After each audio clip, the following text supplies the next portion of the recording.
Hey guys, this is Dad&Son DIY, and today we're going to be showing you how we installed this engineered wood flooring on our stairs with custom square bullnoses. The bullnoses are made from the same engineered wood flooring, so they match up perfectly with the rest of the wood. Overall, we're really proud of this project and think it was totally worth the work. It's a complete transformation from the old carpet on the stairs, and we really love the modern bullnose design. This project was a complete learning experience for us, and we got a lot of tips which we can share to you guys. With that said, let's hop into the video. Before we got started with the risers and the wood flooring, we first had to remove the old carpet that was already installed. And to do this, we just grabbed the carpet at the bottom of the stairs and started pulling. The carpet was installed using tack strips and a lot of staples, so with a bit of maneuvering and some force, we were able to rip the carpet out. After that, we could remove the padding underneath and pry out the tack strips using the pry-bar.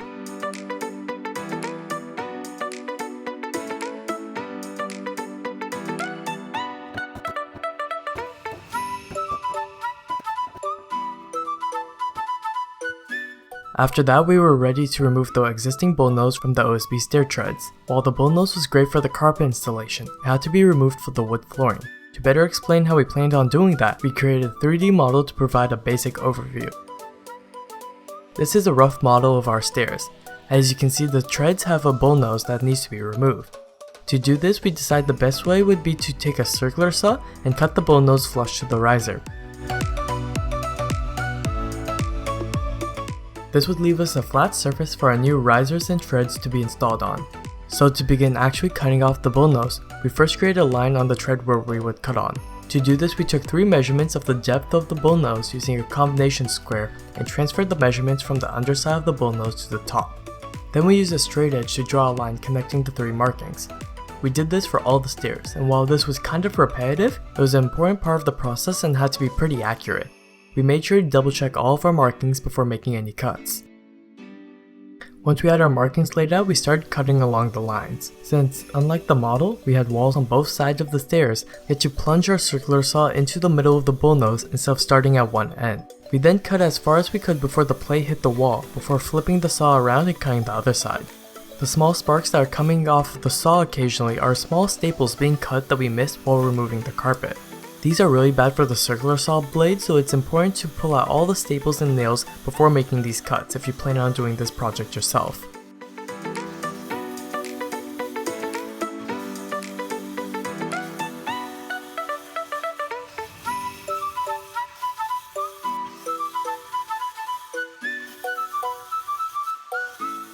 As you can see, the circular saw didn't get all the way to the end of the stair as the base plate of the saw was hitting the wall.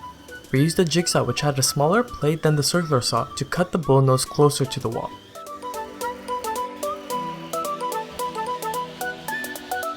Then we used a pry-bar to break off the nosing. Doing this removed the majority of the nosing and allowed us to come back with an oscillating multi-tool and clean up the jagged parts of the breaks.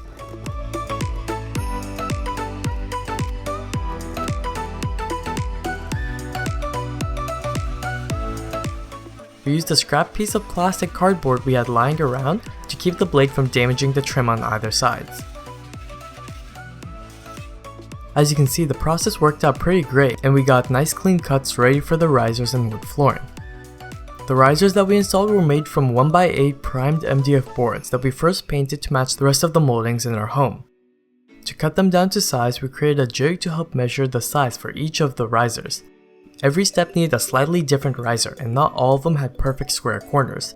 Using this jig allowed us to accurately measure the size and slight angles for each step individually without any complicated math or numbers.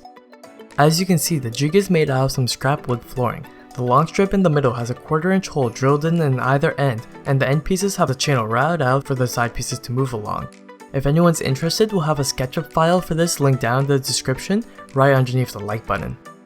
To use this jig, we pressed up its 2 side pieces against the edge of the stairs and tightened down the wing nuts. Then we placed it down on the painted MDF boards and used it as a template of the stair riser to transfer the markings of where to cut. We then used a table saw with a miter slit to cut exactly along the lines.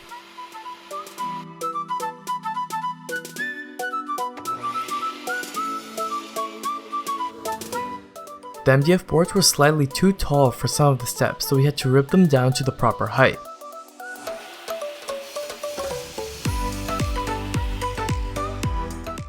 Then we could install them by applying a sufficient amount of construction adhesive and nailing them in, making sure that they made proper contact with the riser behind them.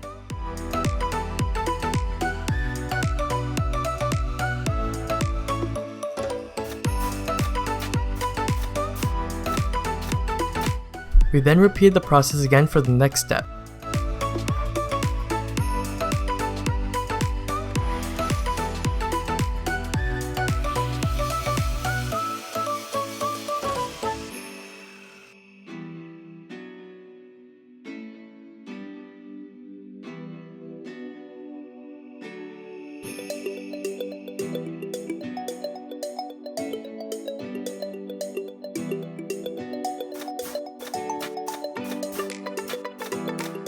We made sure to shoot the nails only at the very top and bottom of the risers so that the holes could be covered by the wood flooring later. After we got some practice with the first two steps, we started batching out the process by measuring and marking the risers for all the steps before cutting them down to size at the table saw. This sped up the process greatly, but it's really important to keep track of which riser belongs to which stair.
After all the risers were installed, we could finally get started working on the custom wood flooring bullnoses, and to better explain the idea of making the square bullnose, we have another 3D model to show you all. What you're seeing right now is representing a piece of wood flooring. Our plan is to cut miters into the wood, allowing it to wrap around into a square bullnose. Then we plan on inserting a filler piece here to finish off the nosing. However, making the bullnose is more complicated than just that, mostly because we're using engineered wood flooring, which is basically half-inch plywood. If we just cut miters out on the table saw and glued them together, the joint probably wouldn't be very strong. The glue would get absorbed into the plywood and the stair wouldn't last. The solution that we decided on was to use a locking miter router bit to help hold the miter together. Doing this creates a much stronger joint than the plain miter and gives plenty of surface area for the glue to adhere to. So to get started, we roughly cut down the flooring to a couple inches longer than our stairs. That gave us a manageable size to work with and allowed us to trim the flooring down to the final width later. Once we cut the boards down to the rough length, we ripped off the tongue using the table saw to give us a clean edge. We recommend making a couple extra bullnoses if possible, as it can be handy to have some extras in case there are any screw-ups in the cutting or routing process ahead. Then we ripped a 1 1/4 inch strip from the boards for the undersides of the bullnoses.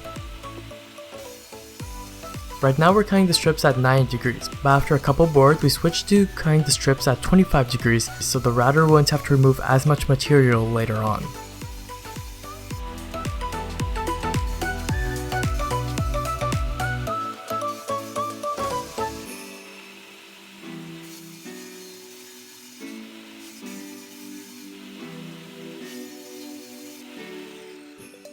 Then we ripped another 1 1/4 inch strip from the boards for the fronts of the bullnoses. While cutting these strips, it's important to keep them organized with the original boards so the grain and color patterns match up on the bullnose.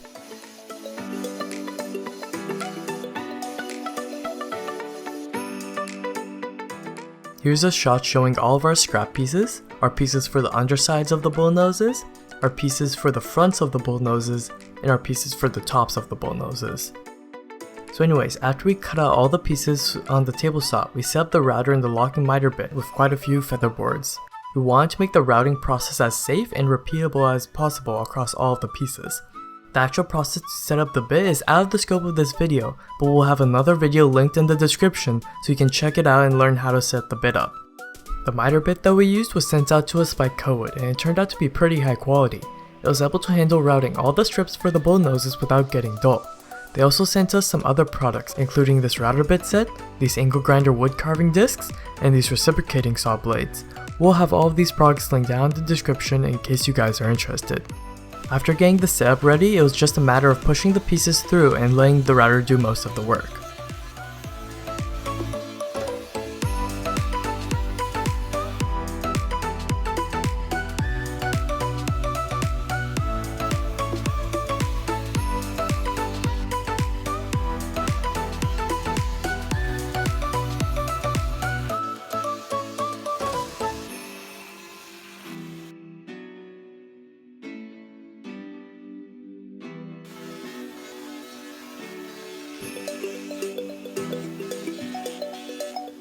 There were a couple pieces that had an issue with the tongue breaking, but it turned out to just be because we were running the router at too high of an RPM, and lowering it fixed the issue.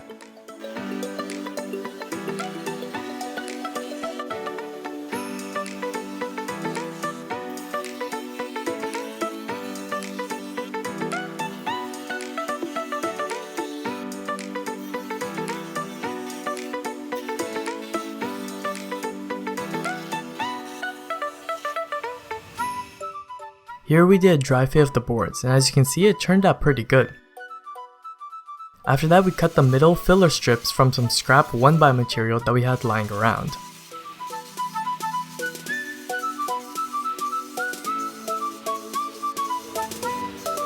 With everything cut, we started assembling the nosing. We put an even amount of glue on both sides of the locking miters and fit them together.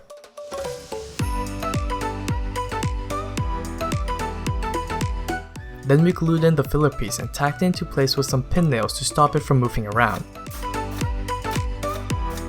Then we glued in the top piece and secured the whole thing together with some 1-inch nails.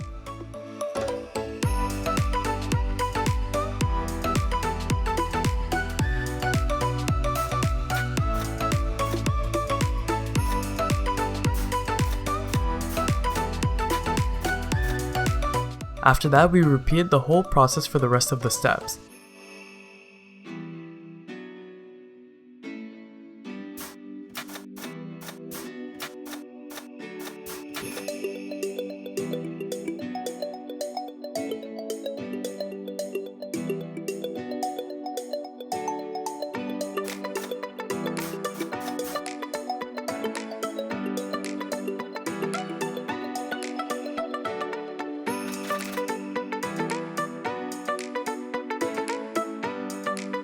We ended up filling the nail holes with wood putty and they became almost unnoticeable. After the Bullnoses were assembled, we started to round over the edges to soften them to the touch and prevent the edges from chipping. We were originally doing this with just a sander, but quickly moved over to the router bit using a 1/8 inch roundover bit to round over the edges.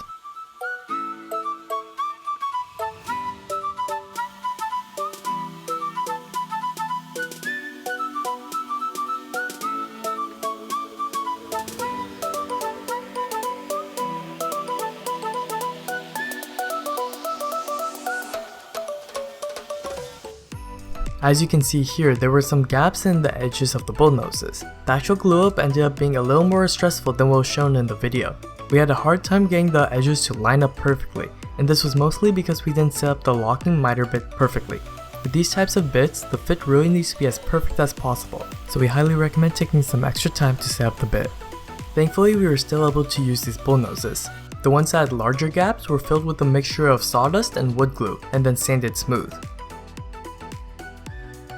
The ones that had smaller gaps were filled with the color matching wood putty that we mixed up from these two jars. This is the same putty that we used to fill the nail holes.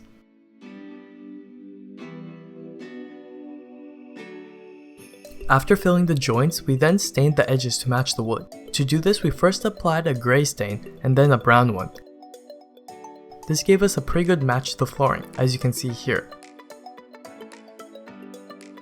We then did this for all the Bullnoses.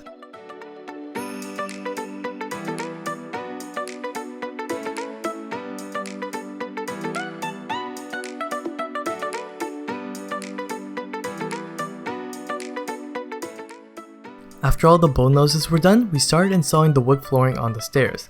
We started with the landing and cut the first bullnose to size and laid it down in its final spot. Then we roughly laid down the boards to get an idea of the layout and then cut the boards to fit the landing. After that, we moved the boards aside and started the glue down process. This is the glue that we used for the flooring. We applied an even amount of it using the recommended type of trowel and then installed the bullnose. We tapped it into place and nailed it in with 2-inch nails, just to make sure it wouldn't move around.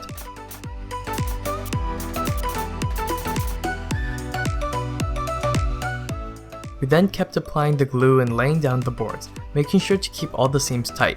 When laying down the glue, it's important to not apply too much at once, as it will cause an unnecessary time crunch that could result in mistakes.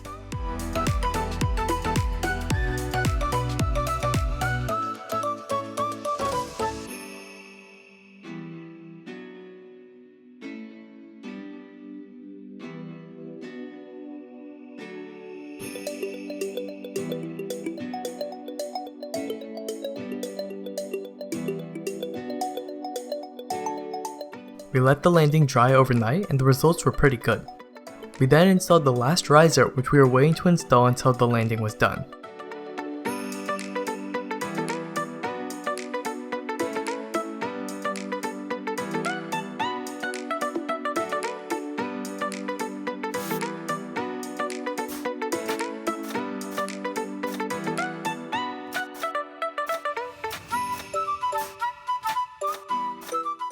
Then we started with the rest of the stairs.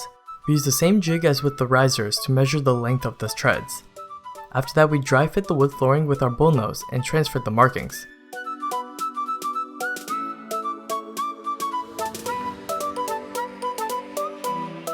Then we cut the pieces individually at the table saw. For the bullnose, we used some scrap boards to provide some support.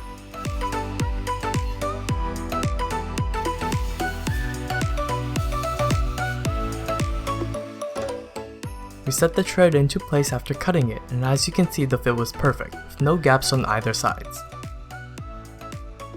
Then we batched out the process the same way as the risers, by taking all the measurements with the jig, marking them onto the wood flooring and bullnoses, and cutting them out with the table saw.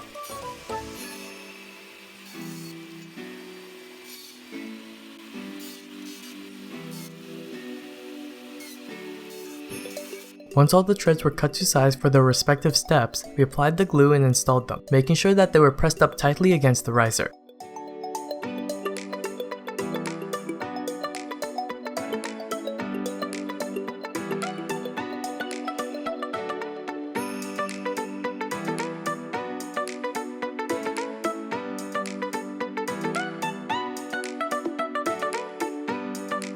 We shot in a few nails just to make sure the tread wouldn't move around while drying.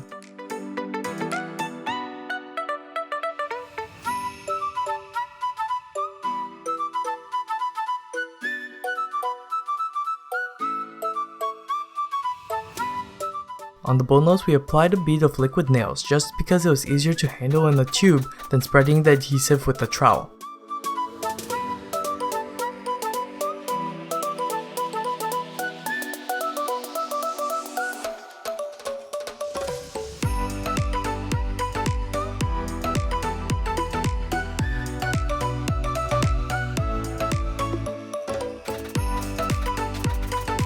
As you can see, while installing the treads, we skipped steps so we could still traverse up and down the stairs while the boards were drying.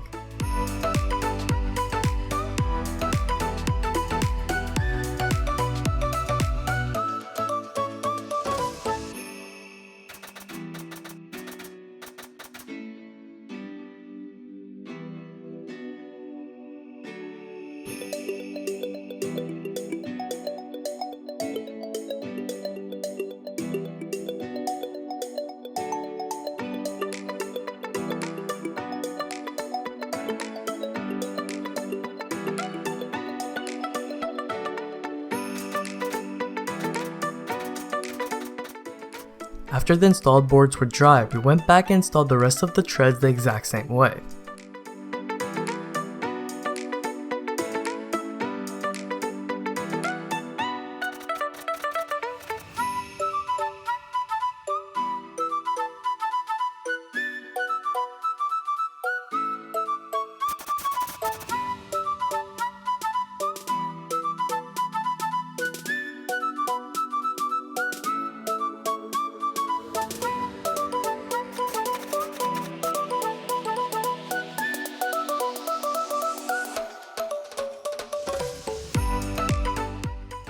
At that point, most of the project was done. We added a 1/4 round molding going around the landing, and then went back and filled all the nail holes with the wood putty that we used earlier. And then we were finished. This is the final result after the project and we couldn't be happier. We think it's a drastic improvement from when we started and we really like the square bullnose design. If you enjoyed this video, please hit the like button and subscribe with notifications turned on. It really helps us out and make sure you see our next videos. With that said, we hope to see you at the next one.